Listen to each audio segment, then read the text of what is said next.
계시록을 제가 준비를 했습니다.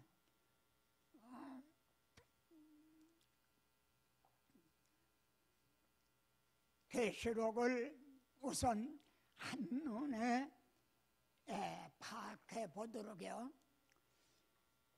많은 성도들이 성경을 끼고 다니지만은 말이죠, 성경이 어떻게 시작을 해서 어떻게 마치는가, 그걸 모르는 경우가 참 많아요.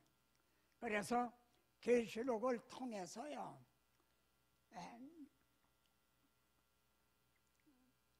첫째로 계시록은요, 성경의 마지막 책이죠. 그래서 성경 전체의 구조, 성경이 어떻게 되어 있나. 첫째, 창세기에서 말이죠, 천지와 만물이 다 이루니라. 이게 첫 창조. 그런데 주님이 십자가상에서 다 이루었다 하고 또 이제 이루시는 게 나오죠. 첫 창조는요, 무에서 이렇게 창조하시는 거기 때문에 여러분이 창세기 1장을 보면은 하나님께서 이루시되 하나님의 가라사대 말씀으로 창조하셨어요. 그런데 재창조는요, 말씀만으로는 안 돼요. 왜냐하면 죄가 들어왔거든요. 이 죄를 해결해야만 가능한 거예요. 예를 들어 이 건물을 처음 지을 때는요, 그냥 건축을 하면 됐어요. 그런데 100년, 200년 지나 재건축을 하려면 말이죠, 이 건물을 다 철거를 해야 되거든요. 우리들을 구원하시기 위해서는 이 죄를 철거하듯이요, 해결을 해야만 가능한 거예요. 그래서 두 번째 주님이 다 이루었다 한 거는 우리들의 죄를 다 해결해 놓으셨다는 거죠. 그 후에 계시록에 가서 말이죠, 이루었도다. 나는 알파와 오메가요, 처음과 마지막이라. 죄가 들어오자 하나님이 뭐라고 선언하셨죠? 창세기 3장 15절 이를 우리는 원복음이라고 그러죠. 원복음은요, 내가 하리라, 이런 구조로 되어 있어요. 누구를 통해서 하시는가? 여자의 후손을 통해서 하리라. 내가 하리라. 이렇게 시작한 하나님의 구원 계획이 계시록에 가서 다 이루었다. 그래서 나는 알파, 첫 글자, 오메가, 마지막, 처음과 나중이요, 시작과 끝이라. 하나님이 시작하신 것을 완성하신다는 거죠. 우리가 두 번째로 또 확보해야 될 거는요, 사도 요한은 계시록만 기록한 게 아니라 복음서를 기록을 했죠. 그래서 요한복음과 계시록의 기록 목적이 여기에 확보하라. 요한복음을 기록한 목적은 뭔고, 또 계시록을 기록한 목적은 뭔가. 먼저요, 요한복음의 기록 목적은 우리 한번 같이, 성경이니까 같이 있죠. 말씀이 육신이 되어 우리 가운데 거하시매. 그리고 이렇게 주님이 말씀이 육신이 되어 오셔서요, 십자가상에서 테테레스 다 이루었다. 그때 막혔던 시장이 열려졌죠. 여러분 아시는 대로 죄로 말미암아 출입금지 막혔던 휘장이 주님이 다 이루었다고 선언하셨을 때 비로소 열려진 거예요. 그래서 주님은 내가 문이다. 나로 말미암아 들어가면 구원을 얻고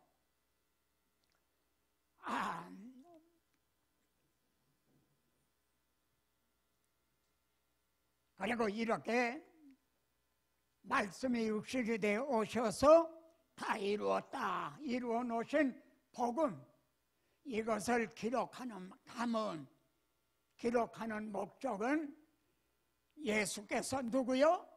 하나님의 아들이시다.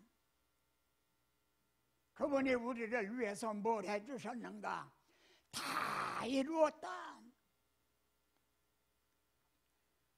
이를 믿음으로 생명을 얻게 되는, 구원을 얻게 되는, 이것이 요한복음의 기록 목적입니다.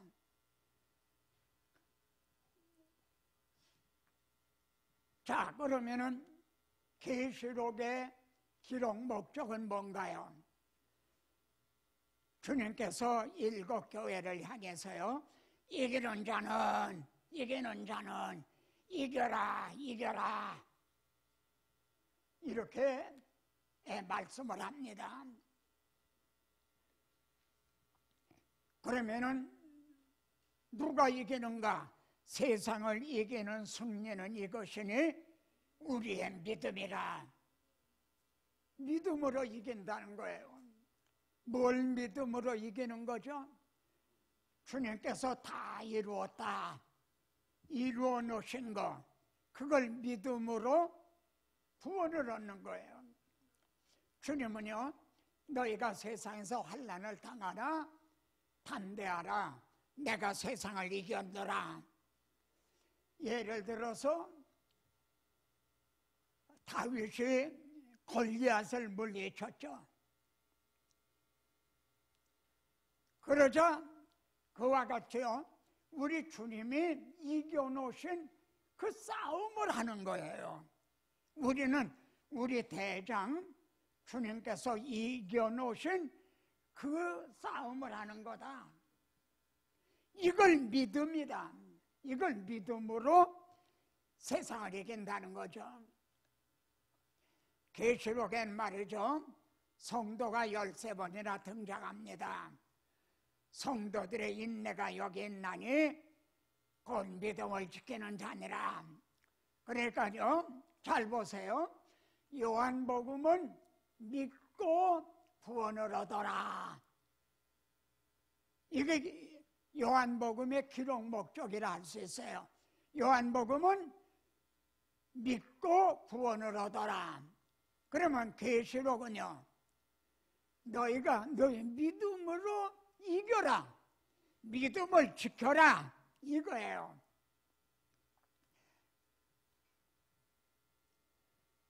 자, 복음과 복음이 뭔지, 그리고 아직 구원의 확신이 없는 만일 그런 분이 있다면 그분은요, 요한복음으로 가셔야 돼요. 계시록이 아니라 그분은 요한복음으로 가라.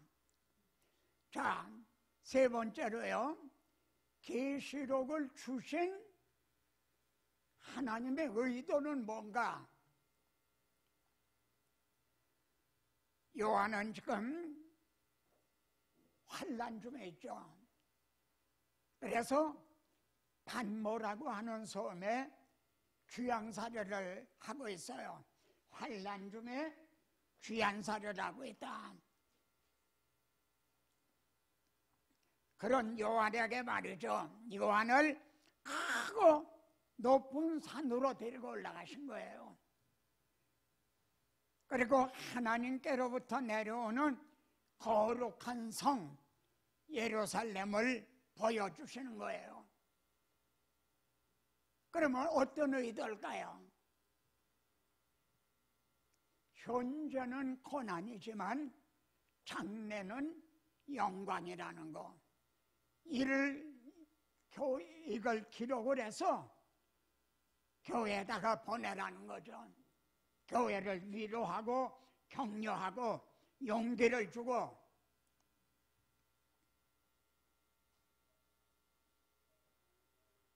내가 보는 것을 두루마리에 써서 7 교회에 보내라. 계시록은 지금도 이 지상에 있는 교회, 우리들에게 필요한 거죠. 그런데요, 신구약의 하나님은 동일하세요. 지금 구약교회가 바벨론의 포로가 됐어요.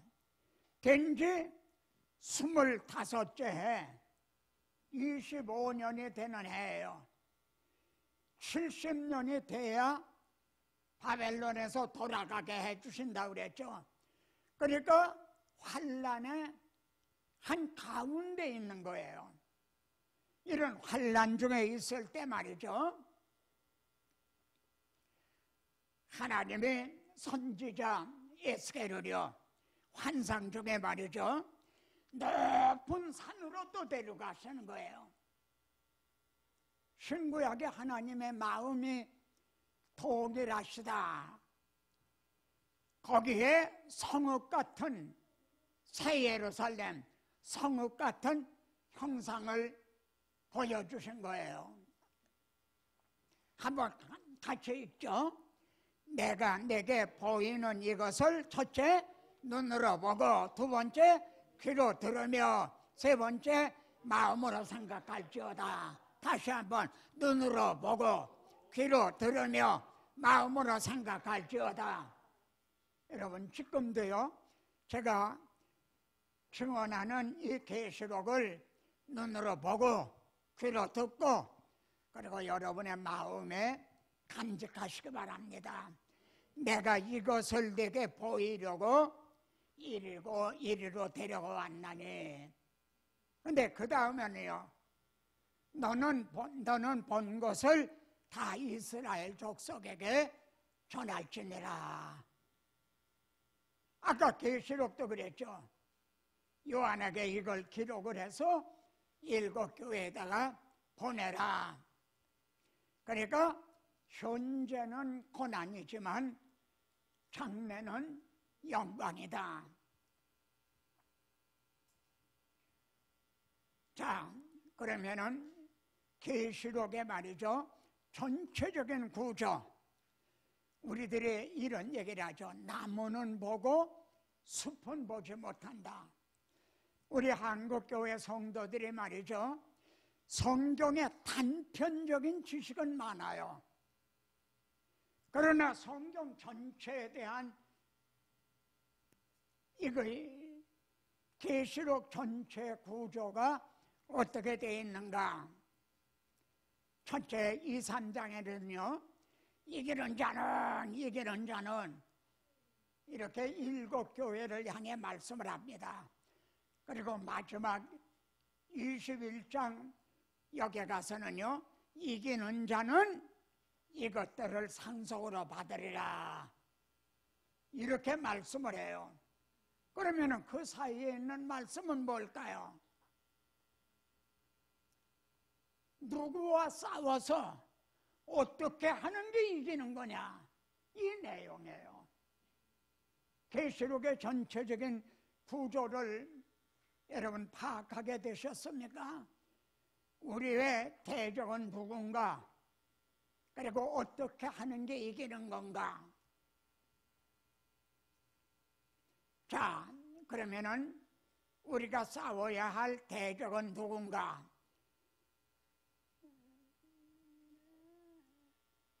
내가 봄에 개구리 같은 새 더러운 영이, 첫째요, 용의 입과, 우리가 싸워야 될 대적이에요. 용의 입과, 짐승의 입과, 거짓 선지자의 입에서 나오니, 여러분, 용, 사탄, 짐승, 적그리스도, 그리고 거짓 선지자, 이것이 우리가 싸워야 될 적인 거예요. 근데 둘레시위를 한 그대로요, 더러운 영이 입에서 나온다는 거예요.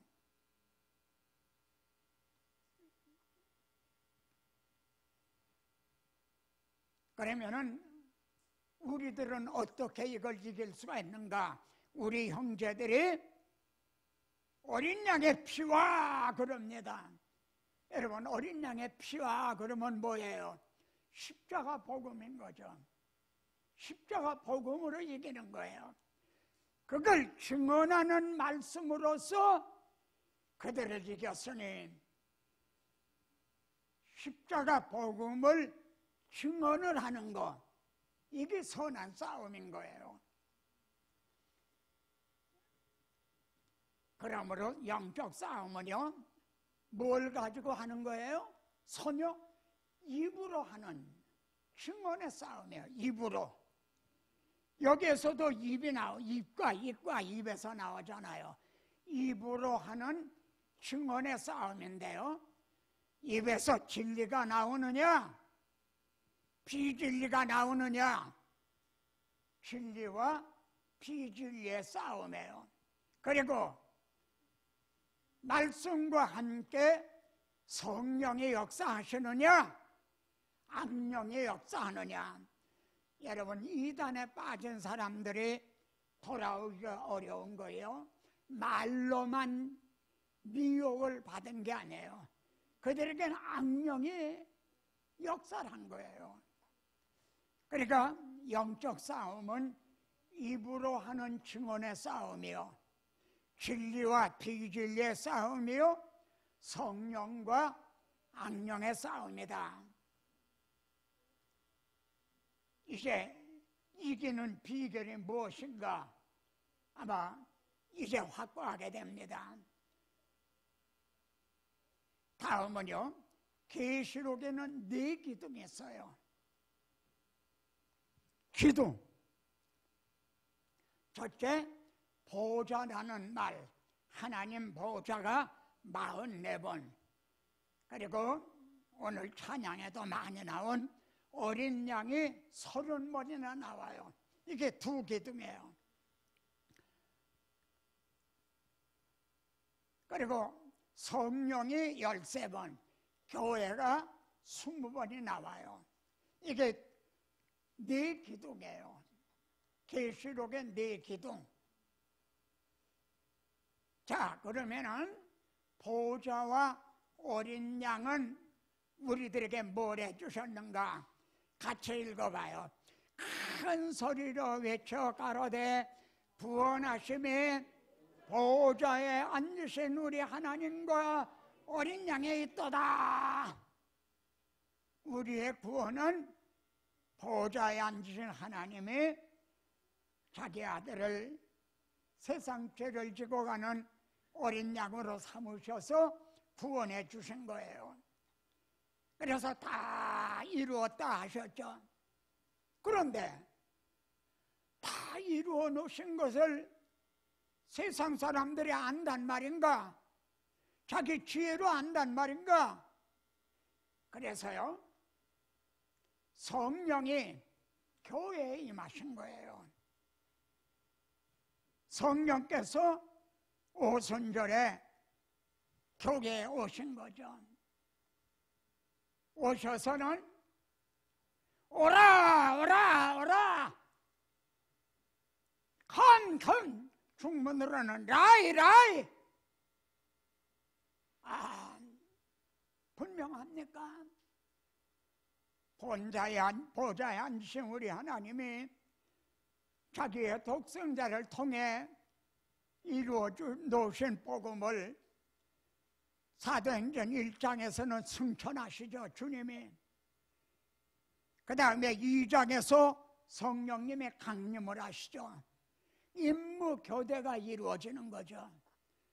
근데 성령님은 스피커에다 대고 하시는 게 아니에요.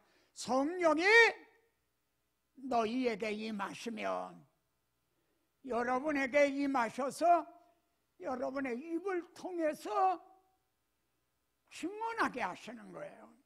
오라 오라 하고, 우리는 지금 이 싸움을, 이 사명을 감당하고 있는 거죠. 그래서 이단이 뭐냐면요, 머리를 붙들지 않아요. 계시록에 이단들이 대개 계시록에서 다들 나와요. 근데 그들이 성경을 계시록을 가지고 얘기를 하거든요. 근데 계시록에 네 기둥을 붙들고 있는 게 아니라는 거예요. 머리를 붙들지 아니하는지라 군맹무쌍. 그래서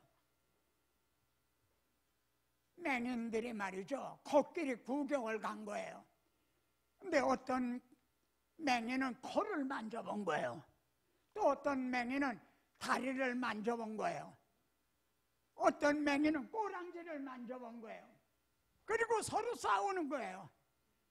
내가 만져보니까 코끼리는 기둥같이 생겼더라. 아니야.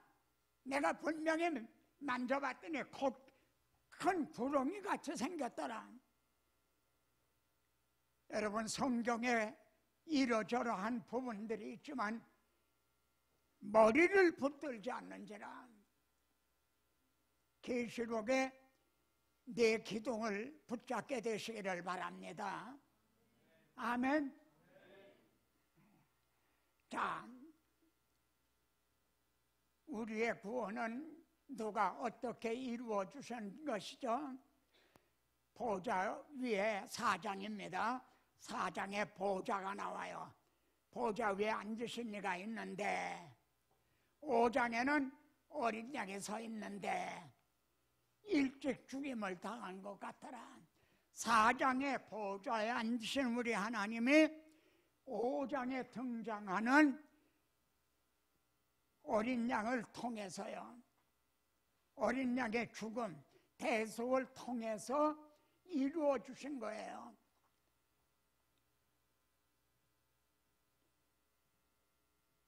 자, 그 다음에 말이죠, 5장에 보면은 이렇게 인봉한 책이 나옵니다. 인봉한 책이 말이죠. 근데 환상을 보지 않고는 이해할 수 없는 두루마리.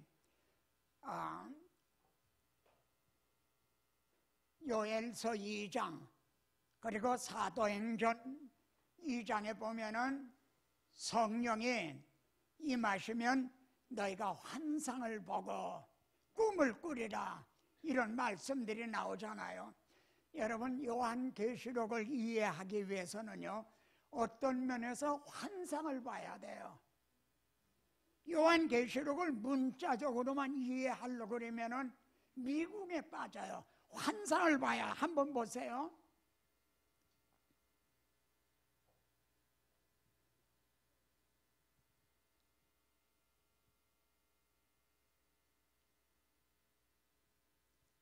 안 넘어가요. 자, 7 인으로 봉한 책에 계시록에 나오죠. 한번 그거 보신 기억나요? 끄떡끄떡 좀 해보세요. 책이 있는데 7 인으로 봉한 책이 있는 거예요. 근데 7째 인을 떼쓰는 거예요. 그러면은 인이 다 떨어졌잖아요. 그러면 책이 펴져야 될 거 아니에요. 7인을 7으로 봉했는데 7째 인이 떨어지면은 다 된 거 아니에요? 책이 펴져야죠. 근데 7째 인을 떼니까 7 나팔이 나오는 거예요. 거기선 또. 근데 7째 나팔이 또 부니까 말이에요, 거기에서는 7 대접이 또 나오는 거예요. 이거는 정말 환상을 보지 않고는 이해할 수 없는 거죠. 이게 무슨 뜻이죠? 이를 통해서 우리에게 말씀하려는 게 뭐예요? 이 복음은 만세와 만대로부터 감추어졌던 것인데 이제는 성도들에게 나타났고, 우리 주님이 감추어졌던 복음의 인을 다 떼신 거예요. 그래서 이제는 복음이 나타난 거예요. 그러면은 그 다음에는 어떻게 해요? 나팔을 불어야 되는 거죠. 누가요? 여러분들에게 성령이 여러분에게 임하시면 오라 오라 목마른 자도 오라. 여러분이 나팔을 부는 거죠. 그럼 언제까지 나팔만 부나요? 때가 되면은 대접은 뭐예요? 쏟는 거죠. 하나님의 진노가 심판이 임하는 거예요. 여러분, 하나님의 구원 계획을 이보다 더 어떻게 알아듣기 쉽도록요, 여기에 있는 어린이들까지라도 알아들을 정도로 이렇게 말씀해 주시는 거예요. 이해가 되세요? 일곱 인으로 봉하여졌던 복음은요, 감추어졌던 거예요. 그것이 이제는 주님이 다 이루었다 드러난 거예요. 그런데 성령이 오셔서 나팔을 부는 거예요. 저도 지금 나팔을 불고 있어요. 그리고 그 다음에는 때가 되면 대접으로 진노 심판이 임하게 되는 거죠. 그때 되었다, 심판이 끝나요. 하나님은 이 구원 계획을요 3대 절기를 통해서 또 설명을 해 주셨죠. 3대 절기가 뭐죠? 유월절, 오순절, 초막절. 이 3대 절기는 각 성에서 분배받아 살고 있는 각 성에서가 아니라 하나님이 택하신 곳에 가서 지켜라. 그러니까 서울이 하나님의 택한 곳이라 그러면은 저 한경로에 있는 분도, 저 목포에 있는 분들도 다 와야 돼요. 그러면은 그때는 교통수단이 걸어서 와야 되잖아요. 그러면 하나님이 자기 백성들을 이렇게 고생시키기 위해서 3대 절기는 하나님의 택한 곳에 와서 지키라 그러셨는가? 아니에요. 3대 설기를 잊지 않게 하시려고요. 지금도 마찬가지예요. 3대 절기의 영적 의미를 이걸 잊어버리면 구원 얻지 못해요. 첫째, 3대 절기는 유월절이죠. 유월절 양으로 그 피로 말이죠.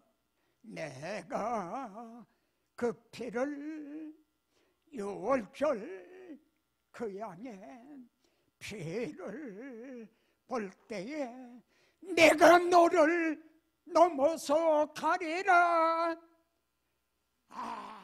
유월절인 거죠. 주님이 유월절 어린 양으로 다 이루었다고 이루어 놓으셨어요. 그 다음에는요, 오순절에 성령이 강림하셨죠. 그래서 오라 오라 하고 복음을 증언하는 거죠. 그러면은 그 다음에는요, 초막절이에요. 이스라엘 백성이 광야에서 초막에 살았거든요. 그러다가 명절 끝날, 초막 끝날에는 이걸 큰 날이라, 중문으로는요 최대주일이라. 왜냐하면은 광야 생활을 끝마치고 드디어 약속의 땅에 들어가게 된 거예요. 그러면은 초막절을 끝마치고 약속의 땅에 들어가게 되는 날이 어떤 날인가요? 주님이 재림하시는 날인 거죠. 지금 우리는 초막절의 기간을 살아가고 있는 거예요. 아까 계시록에서 본 말씀, 7인, 7나팔, 7대접 하고 3대 절기가 또 이렇게 잘 조화가 되죠. 끄떡끄떡. 네. 어린아이 같은 우리들에게요, 복음을 알아듣기 쉽도록 어떻게 이보다 더 어떻게 말씀해 주시나요? 너희는 내 증인이라 하신 증인들은 바로 이걸 직언하라고 세움받았어요. 근데 이 늙은 종이 이렇게 안타까워 정말 유튜브를 통해 무슨 세미나를 통해 이렇게 증언하는 것은 오늘날 설교가 말이죠, 인문학적인 혹은 심리학적인 자기개발적인 이게 감칠맛은 있어요. 성도들이 듣기에 아주 부드럽고 말이에요. 이건 딱딱하잖아요. 재미가 없는 것 같죠. 한마디로 오늘의 설교에는 뼈대가 없는 거예요. 맛있는 살만 있어. 건축으로 말하면은 내장 공사만 아름답게 꾸며요. 골조 공사가 튼튼해야죠. 성도들에게 뼈대가 없는, 그래서 조그만 시험만 당해도 무너지는 거예요. 지금 우죽순과 같이 아파트가 얼마나 많습니까? 근데 만약에 우리 한국에 지진이 한 8도 정도 되는 지진이 일어난다면 저 아파트들이 얼마나 살아남을 것인가? 아파트 얘기가 아니에요. 우리들의 얘기예요. 우리들에게 욥과 같은 시험, 바울과 같은 시험, 한마디로 순교를 당하신 그런 상황이 온다면 이길 수 있는, 이겨라 그런 성도가 얼마나 될 건가? 그런데 성경을 보세요. 어린 양으로 시작해 어린 양으로 마치는 게 성경이에요. 자, 창세기 3장에서 죄가 들어왔죠. 그래서 아담 하와가 추방을 당하죠. 근데 불과 4절 뒤에 말이죠, 아벨이 어린 양으로 하나님 앞에 번제를 드리죠. 그랬더니 하나님께서 아벨과 그 제물을 받아주시죠. 아담 하와는 추방을 당했어요. 왜? 죄 때문에요. 그런데 불과 4절 뒤에서 아벨을 받아주신 거예요. 어떻게 받아주시는 게 어떻게 가능해지나요? 죄가 해결이 됐다는 거죠. 어떻게 죄가 해결이 됐죠? 어린 양의 대신 죽음으로요. 그 후에 아브라함이 이삭 대신에 순양을 번제로 드리죠. 그리고 출애굽기에서는 유월절 어린 양을 또 그렇게 드리죠. 그리고 구약시대는 이 그림자, 복음의 그림자, 이걸 잊지 않게 하시려고 아침 저녁으로 상번제를 드렸죠. 아침에 한 마리, 저녁에 한 마리.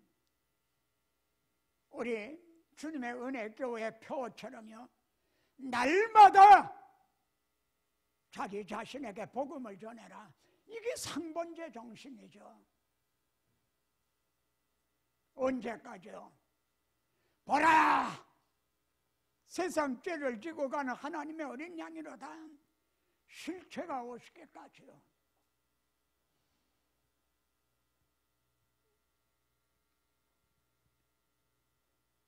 그런데 오늘 계시록의 성경 마지막 책이죠. 그리고 22장은 마지막 장이에요. 거기에 생명수 강이 어린 양으로부터 나오는 거예요. 창세기 3장에 안 비추죠.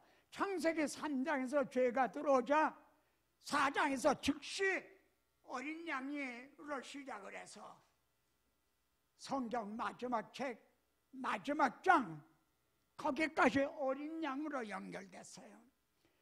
생명수 강이 어떻게 돼서 우리들에게 마시우게 됐나요? 이 반석을 치라! 그러면 생수가 솟아나리라. 주님의 치심을 당했기 때문인 거죠.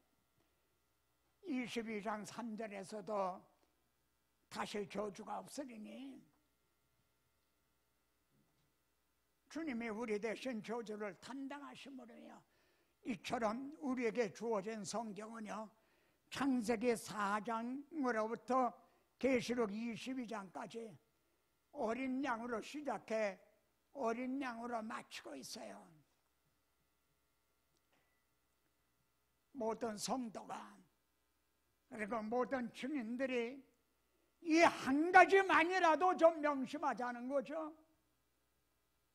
오늘날은 복음이 옆으로 밀려나고 있어요. 그래서 제가 각 목사님은 육적으로만 제 아들뻘이지만 제가 존중을 해요. 오면서도 제 손자에게 큰 자랑을 했어요. 내가 정말 기대하고 자랑하고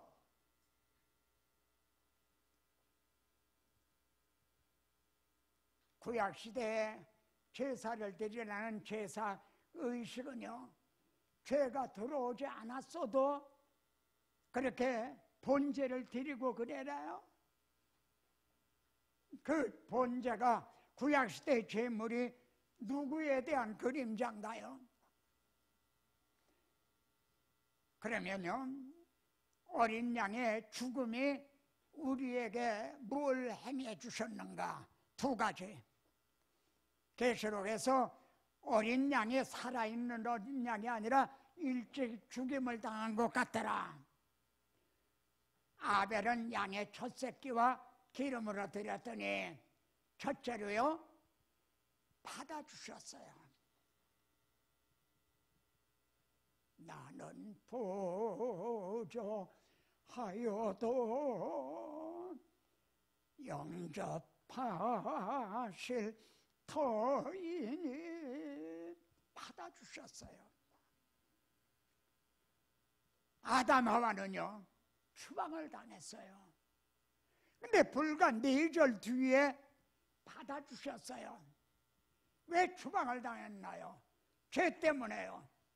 근데 어떻게 보다하우 어떻게 아벨을 받아주시는 게 가능했나요? 어린 양이 대신 죽음으로요. 첫째, 받아주셨어요. 두 번째, 받아주시는 게 어떻게 가능했죠? 의로운 자라 하시는 증거를 얻었어요. 하나님이 우리를 받아주시는 게 어떻게 가능한가요? 벌거벗은 우리를 받아주시는 게 아니에요.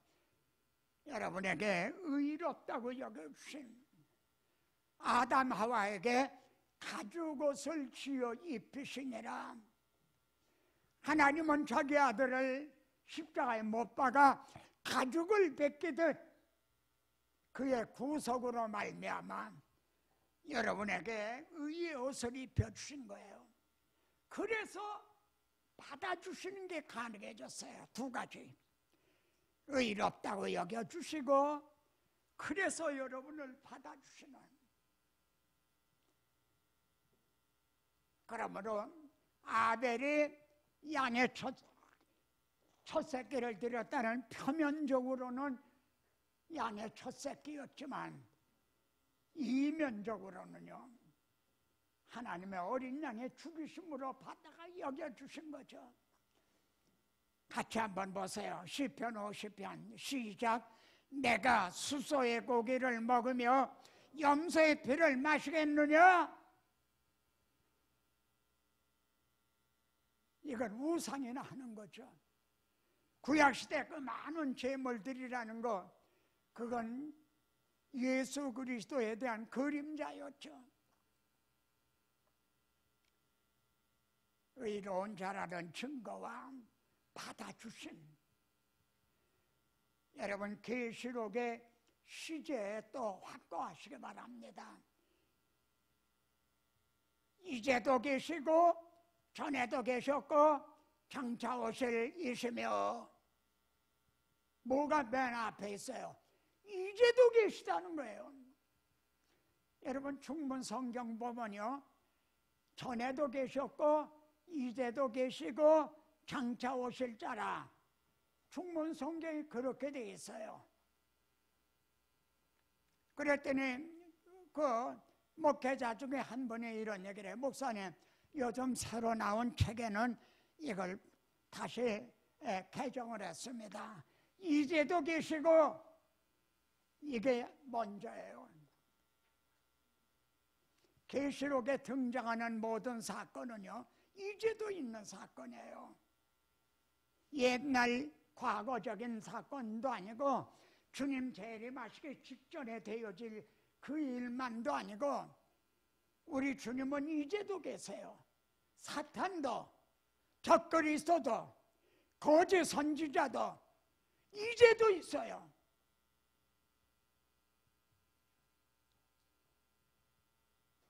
하나님은요, 나는, 이건 요한이 증언한 거예요. 근데 하나님은 나는 알파와 오메가라, 이제도 있고 전에도 있었고 장차 올 자다.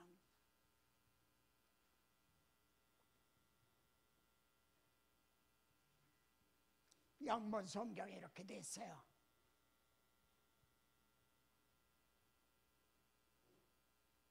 그런데 많은 분들이 계시록을 해석할 때요, 내가 본 것은 한 거는 1장이고 지금 있는 일은 2, 3장이고 장차 될 일은 4장부터 22장이라 대개 이런 식으로 많이 해석을 해요.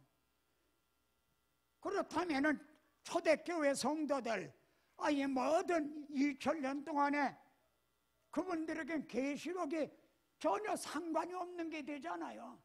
4장부터 22장까지가 다 장차 될 일이라면 오늘 우리들에게도 상관이 없는 게 되잖아요.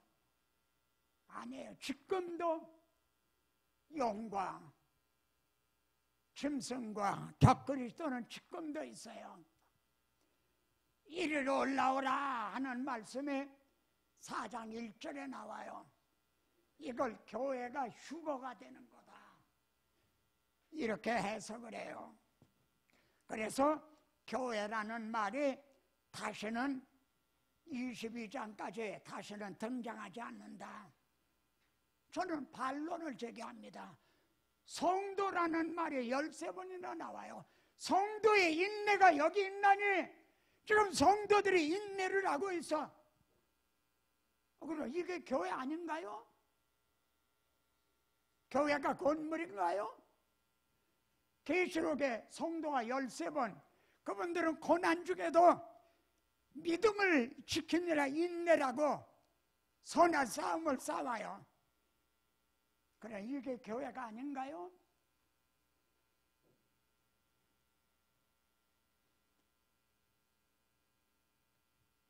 계시록에 등장하는 7벌이 10벌, 뭐 666 이런 것들이 있죠. 이 점에 대해서 이제도 있다는 거예요. 지금도. 한 짐승이 나오는데 뿔이 10이요 머리가 7이라. 이거는 우리가 이에 대한 자세한 거는요, 하나하나 설명하기가 어려워요. 그러나 분명한 거는 이건 다 사탄의 하수인이라는 거예요. 마귀의 하수인들. 주님 당시에 제사장, 서기관, 장로들 보고 야, 이 독사 이 자식들아, 그들이 사탄의 하수인 역할을 하고 있다는 거죠. 그런데요, 사탄에게만 뿔이 있는 게 아니에요. 어린 양에 7뿔과 7눈이 있으니 사탄은 666이에요. 근데 우리 주님은 7뿔, 7눈, 7영, 777인 거죠. 주님에게도 뿔이 있어요. 우리를 위하여 구원의 뿔을 다윗의 집에 일으키셨으니, 뿔에는 권세를 의미합니다. 그래서 본제단 대귀통에 뿔을 만들라. 본제단, 여러분 그 그림을 보세요. 뿔이 있어요. 뭘 뜻이죠? 무슨 뜻이죠? 이 복음은 믿는 자에게 구원을 주시는, 그 다음에 하나님의 능력이라. 뿔이에요. 복음보다 더 큰 능력이 없어요. 그러니까 여러분에게도 뿔이 있다는 거예요. 우리 강 목사님에게도 뿔이 있다는 게 능력이 있는 거예요. 사탄에게만 능력이 있는 게 아니에요. 뿔이 있는 게 아니에요. 자, 여기에 구속사에 있어서요, 최대 전쟁과 최고의 승리가 뭔가요? 아마 믿지 않는 사람들도 아마겟돈 전쟁이라는 거, 그 얘기를 하죠. 아마겟돈 전쟁이 와야 주님이 재림하신다. 여러분, 최대 승리가 뭔가요? 주님이 지금 겟세마네 동산에서 땀을 흘리면서 기도하십니다. 땀방울이 떨어지는데 핏방울 같이 되더라. 그때 말이죠, 하늘로부터 천사가 나타나 예수님을 돕더라. 여러분, 구원 계획에서 이보다 더 큰 싸움, 주님은 이 세상 임금이 쫓겨나리라. 이 세상 임금이 심판을 받았음이라. 내가 세상을 이겼노라. 주님의 십자가 부활을 통한 승리, 이게 최고의 싸움이었고 최고의 승리였던 거죠. 만일 이보다 더 큰 전쟁이 있다 한다면 주님의 십자가를 무력화시키는 게 되는 거죠.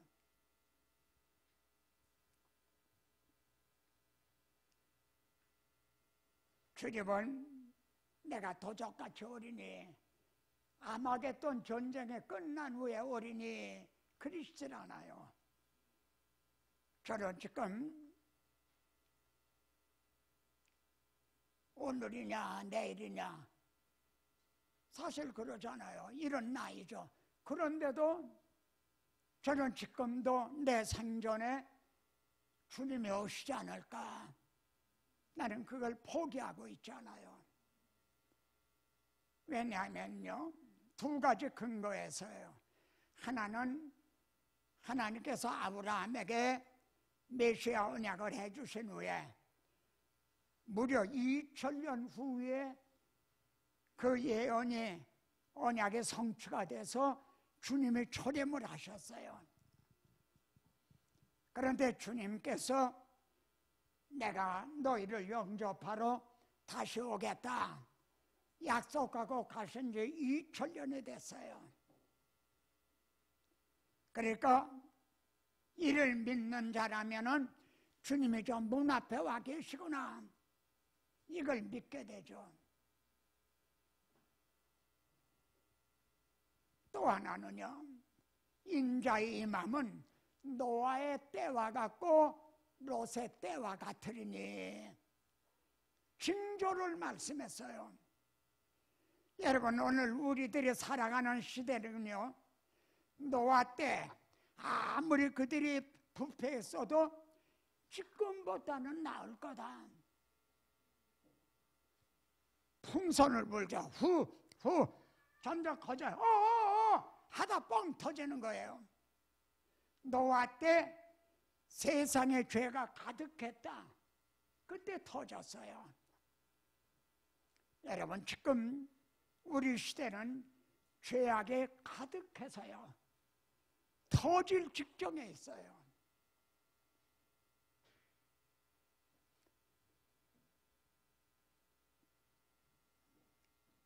주님이 십자가로 그들을 이기셨나니라. 성경은 이렇게 증언합니다. 주님의 십자가 싸움이 최대 싸움이고 그 승리가 최고의 승리다. 자, 주님은요, 볼지어다 내가 세상 끝날까지 너희와 항상 함께 있으리라 그러셨어요.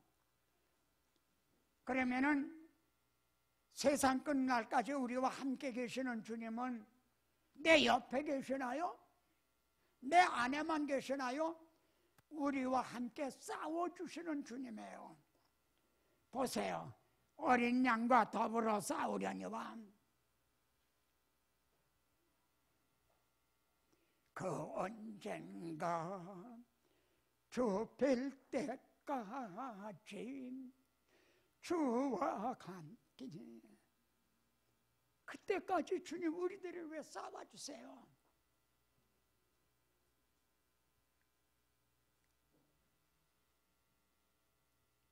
또 그와 함께 있는 자들, 주님과 함께 있는 자들, 곧 부르심을 받고 택하심을 받은 진실한 자들도 이기리로다. 아, 주님의 은혜 교회가 귀한 거는 부르심을 받고 택하심을 받고 진실한 자들은 어느 시대나 남은 자들이 있죠.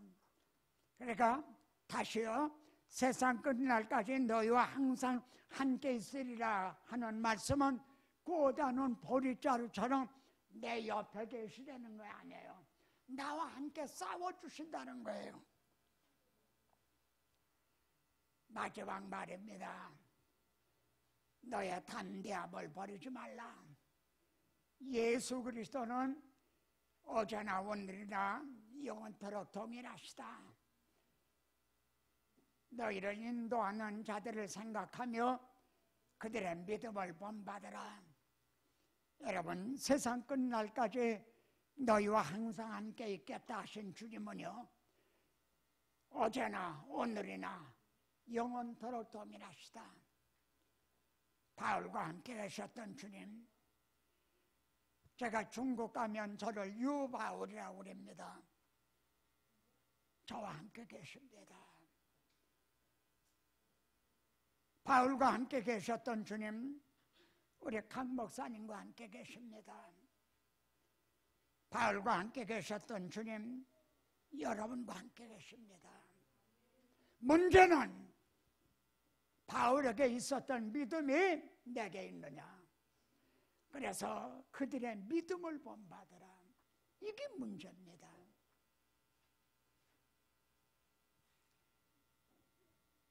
나로 입을 열어 복음의 비밀을 담대히 알게 하옵소서. 그리고 히브리서 10장에서는요, 너의 담대함을 버리지 말라. 이것이 큰 상으로는 아니라 이렇게 말씀합니다. 제가 마지막에 꼭 부탁하는 말씀이 겁니다. 첫째, 믿음의 담대함. 한번 같이요. 시작. 믿음의 담대함. 무슨 믿음의 담대함입니까?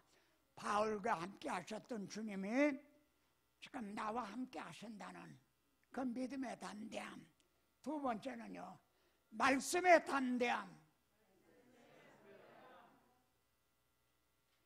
성령이 임하시면 너희가 내 증인이 되라. 우리 힘으로는 못하는 걸 주님이 아세요. 제가 한번 어디요, 하나님 앞에 나는 연약합니다, 이런 뜻의 기도를 드렸어요. 그랬더니 하나님의 마음에 내가 연약한 걸 이제야 아느냐. 로마서 8장 26절은 이렇게 말씀합니다. 성령도 우리 연약함을 도우시나니. 우리가 연약한 걸 아시기 때문에 성령님을 보내주신 거예요.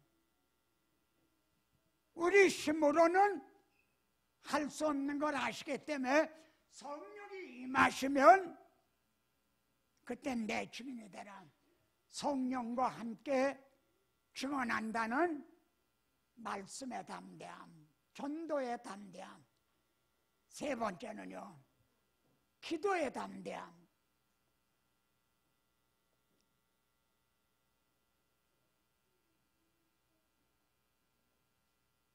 선교지에 가면 말이죠, 그냥 기도해 달라고 막 그냥 머리를 뒤밀어요.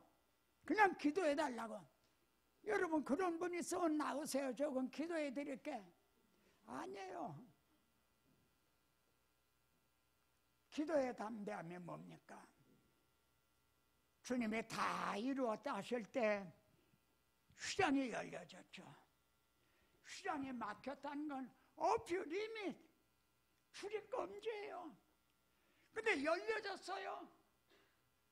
주님이 열어놔 주셨어요. 그리고 아담하와가 내가 벌거워서 두려워 숨었나이다.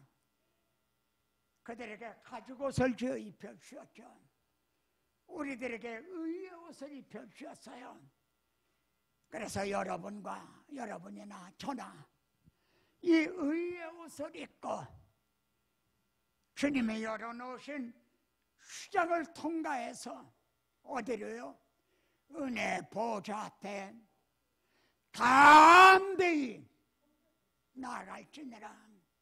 이게 종교개혁자들이 말한 만인제사장서래요. 신부만 지성소에 들어가는 게 아니에요. 누구나 다 이 은혜 보좌 앞에 들어간다는 기도의 담대함. 이 세 가지의 담대함, 이거를 잊지 아니하시기 바랍니다.